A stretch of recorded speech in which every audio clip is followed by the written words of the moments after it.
like this and put Border Patrol agents in even a more detrimental situation to set them up to fail than they were previously based on a lie, what else are they capable of doing? You know, this was an emotional decision that was driven by hysteria and false narratives on Twitter. That's what happened.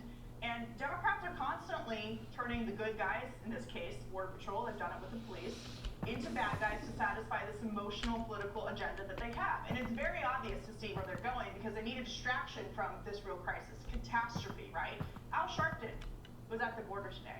Why do you think that Maxine Waters had this press conference? Because they want to make this about race. Because when they make it about race, you're not allowed to talk about it anymore.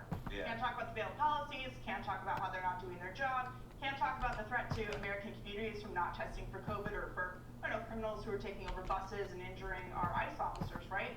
And so, you know, next week DHS is going to release their investigation into these Border Patrol agents who are doing their job. It sounds a whole lot like the White House wants them to be punished. And you just look at what Jen Psaki said. She said, we feel those images are horrible and horrific. We feel they are. Yep. So again, not about facts, not about what's going on the ground, not about solving the problem. It's all about giving into this emotional narrative, which means just going to get worse.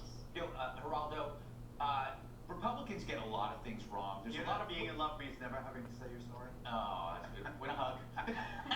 But you know, Republicans have flaws, but there's a big flaw with Democrats, and I was wondering if you would agree with me on this, that they always pit order and process on the opposite end of compassion. So that if you desire any kind of process or order, somehow you are cold and non-empathetic. And so what you end up here is in the ultimate result is chaos, where people actually get hurt. Does that make sense? I guess it does, but I still am horrified by that image, and I hate to say that.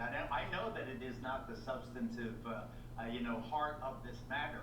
But I worry that because of the horse and because the image is so vivid, we aren't concentrating on what this is about. This is about Haiti. Haiti has gone to hell in a handbasket since the earthquake of 2010, where I watched Hillary Clinton and absolutely misunderstand what was going on in Haiti there on the runway in Port-au-Prince. These folks have been screwed by the immigration system for generations. Cubans getting most